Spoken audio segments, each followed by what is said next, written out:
Hey guys! Welcome back to Let's Play Grandia 2. Last time we got the evil princess herself, Elena, in the party. And this time we're going to go over leveling up some skills real quick.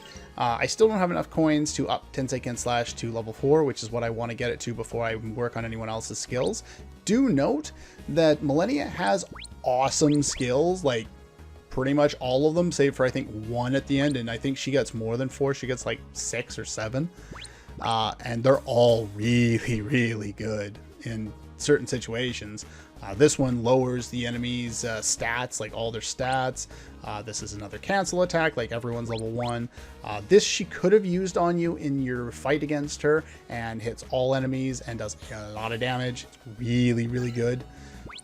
As far as eggs go, we now have access to her Chaos Egg, which will be very effective because we look at that. We got Burn, we got Zap, the ability that we got to show off in the tutorial last time and that she used on us. But that's not the spell we want. The spell we want is right here. Now, in order to access spells, as you can see, a number of them are grayed out. In order to get them, we need to put points into some of the other spells and get up to, as you see on the left there, a certain level. The level I'm looking for to get this spell is 12. Now, we could work on spells I'm actually going to use, like Burn and Zap, but then we're going to run out of magic coins long before we're able to learn this one. So what you're actually going to want to do in this game is you're going to want to waste a bunch of points on some of these weaker ones, like say Snooze, which as you can see, it unlocks a whole bunch of new ones. And then I'm going to use a couple more here. And that one, that one, that one. And let's see what else. Yeah, we'll go for, let's go for Runner. Runner, I think is it Runner that was good? I can't remember. Certain ones are good. Snooze is useful, so I'll up that one. And now we have access to this one, which is Burn Flame. This one hits some enemies, so it hits an area of effect. This will basically be all she'll be doing going forward. Zap is another good choice, but as you can see, costs 24 MP. This one costs only 16, and we can up its strength so easily and make it act very quickly, very early on in the game. And for the first third or so of the game, there are very few enemies weak to Burn Flame. So we are going to make good use of that. Now over here, I still want to learn All Healer, which is the all healing spell, as you might guess. Healer, all healer. But in order to get up that high, I need to put a bunch of points in that one, and it's not really a priority at this point. It will be a little bit later, but not quite yet. So now that we've got ourselves all set up and ready to go, let's head in here. Now, there's a bunch of stuff floating around here, but it's all rubble. We can't actually do anything. This is the main gate, which is barred. And we're not allowed to burn things. I'm so sad because that's all I want her to do is burn everything to the ground. But no, we need to head over here, if I remember correctly. Can I get over here? Is it this side or is it the other side? Really? Is it the other side? My memory that bad? Okay, fine. We will go to the other side then. Really? Oh, there it is. Can't find the bloody cave. And this is the Durham Cave, or Durham Cave, however you want to pronounce it. And there's some little puzzles that we get to do in here. But we get a nice little view of the land here. You can see some of the enemies floating around in the back there.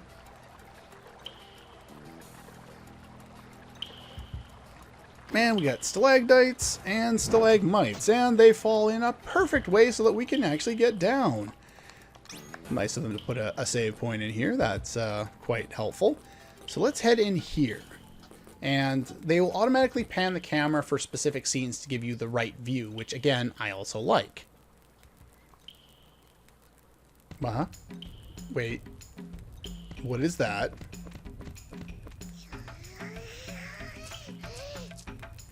That is this version's game of a Moogle. It's a squirrel fox rodent thing. It's called a Caro, and he forages for poff nuts, which serve only one purpose, and to give them to him. There are two well, two actually ones that you can give Puff Nuts to, I think, in the game that you would actually benefit from. But even so, the benefits are basically non-existent. As you can see, we can't get through the wall, so we got to hit the this guy off, and we get battle for it. That was just repeat battle against snakes that we've seen before, so I'm just going to cut that one out. Here we can jump back if we want to go all the way back around, since our route of escape has been cut off from us at this point. But before we go too much further, we basically... This is a trap room, and they're going to drop snakes on us. Here is a good example battle to make use of Burn Flame. So, Burn Flame. Usually when you do this, it's going to circle around that unit. It's not like, in a sense, it's like a tactics game. You can either target the unit or you can target the spot. In this case, you always target the unit. So usually your best choice is to choose whichever one's closest to your group of characters. That way, if the other ones start moving, they will move toward your characters, and chances are they will still all get hit. But if I say targeted this one, and the front one started to move forward, chances are I would miss a whole bunch, or I would miss that first one there, the closest one. So usually this is the one you want to pick. And so we're going to hit them with Burn Flame. Yeah. Off to the crematorium. And pretty much anything Millennia says when using a spell is funny. Because, yeah, that is the bold text I was talking about. I believe they're weak to fire, if I remember correctly. No, they are not. There is another one. I'm just that powerful. Yep, basically, now's a good time to go over stats because, yeah, that was a trap room. We killed all the snakes and we're able to get out of here. So I believe this way is going forward into the next room. And as you can see, we can't do anything on that side. So we're going to have to backtrack and go out here. I just wanted to set off the trap first. And then this little switch here, we want to switch that, which will raise and lower the water, which will give us access to different parts of the area at different times. But like I was saying about stats, let's take a quick look at our stats here. Status. So, going on the middle left there, strength is pretty obvious. Higher strength characters will have higher strength. Millennia, she's not a strength character. Agility is your speed in terms of your turns in battle. How fast you move on the IP gauge. Magic is obvious. Millennia has an awesome magic stat. I think the best, if not the second best in the game. Vitality is your defense. Mentality is your magic defense. Your speed stat is how fast your character runs on the battle plane. So it's not really all that useful of a stat to get. Agility is the really, really good one. Speed can be useful early on when your characters are slow, but later on it'll get high enough that it won't really matter having to boost it. Agility is what you really want to go fast with. Now, let's take a look at the bottom right-hand side there. Attack is your accumulation of a strength and your weapon's damage output, so that's your attack stat. Your act stat is based on your agility stat, but things like, let's go to my equiption menu here. We have the 5 to act on the rune necklace here. That's going to add 5 to her act stat, which in turn is also her agility stat, so it makes her act faster. Kind of obvious.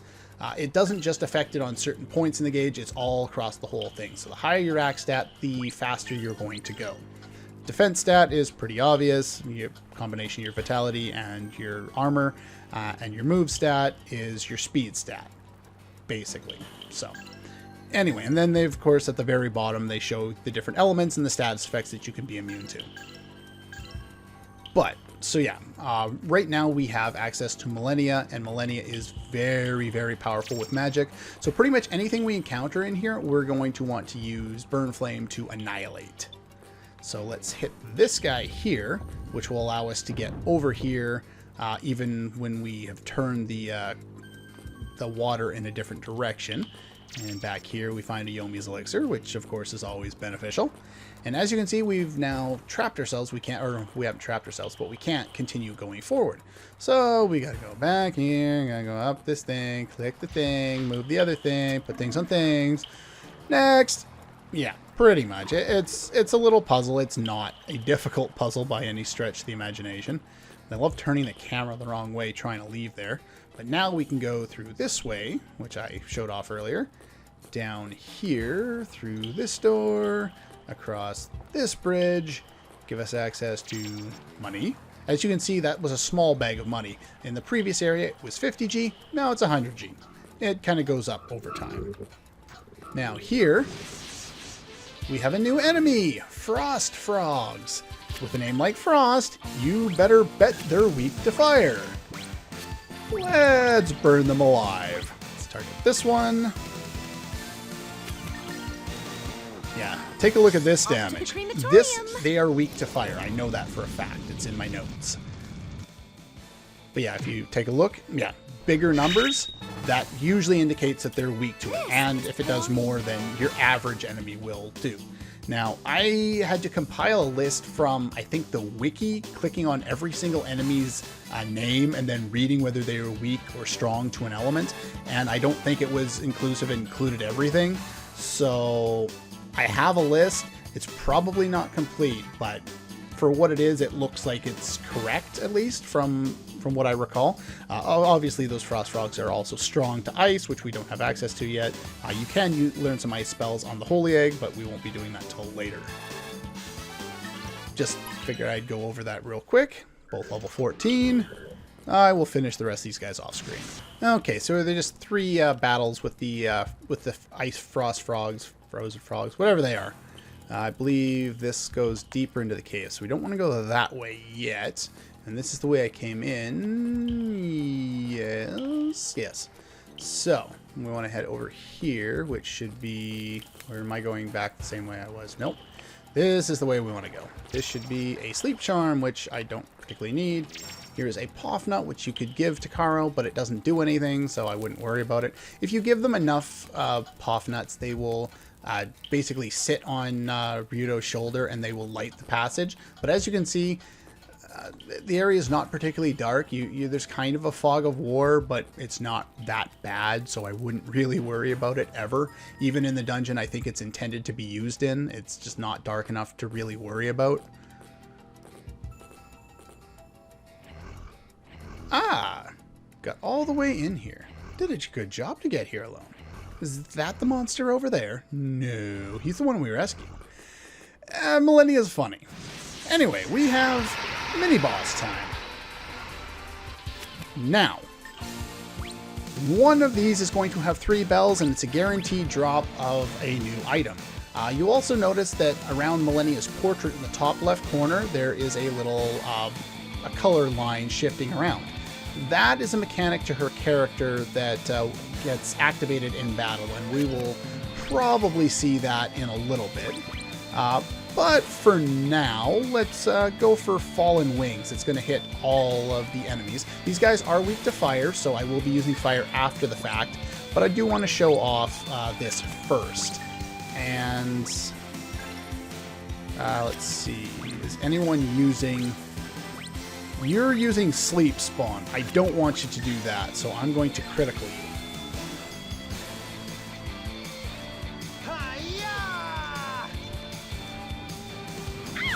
Ow! Yeah, she got hit because she's a little slow with that attack. It's only level 1. But yeah, there are a few attacks that she has that will go into anime-style cutscenes like this.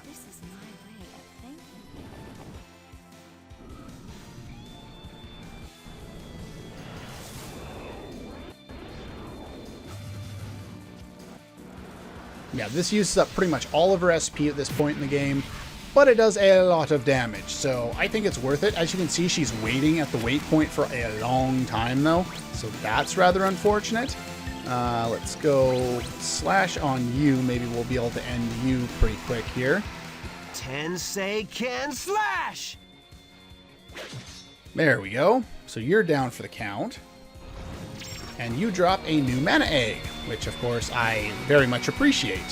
Now, we're going to use Burn Flame on these other two, since they should be focused around Millennia here. Ouch!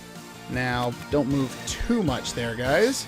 There we go. Hey, check this out. She took a little bit of damage, but that's alright. We're going to go back and heal since she's all out of SP and really low on MP anyway. And we got another item from one of the other ones there.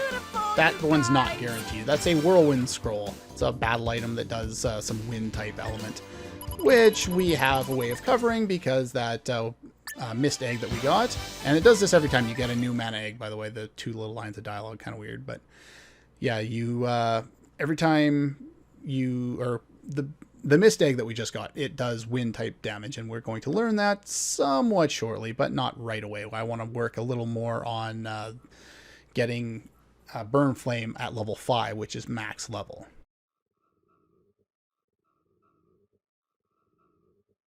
We're out here for a date. What do you think, kid? Ridding the land of pests, huh? Wait. Wasn't I saying like at the start of this game that I didn't really enjoy Grandia 1 because there are kids in the party? Do I just forget that he's in the party or something like that? Yeah, of course we're going to bring him along, even though Ryudo says no. I will not go. I am not playing around.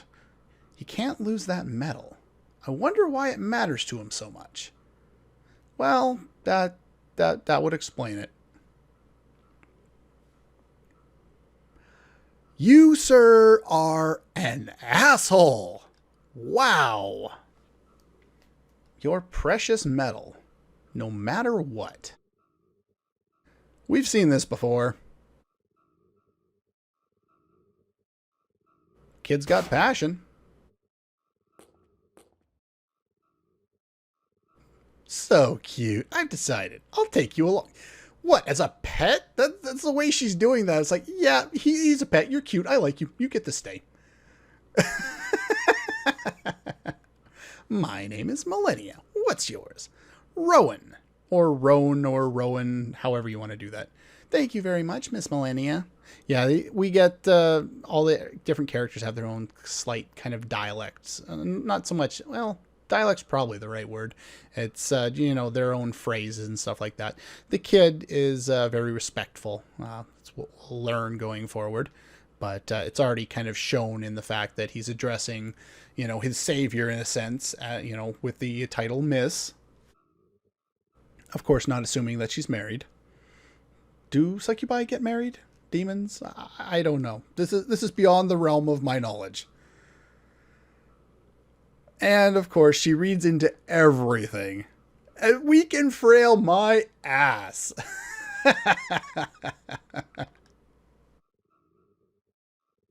And the kid gets to motorboat. Okay, I feel kind of awkward here.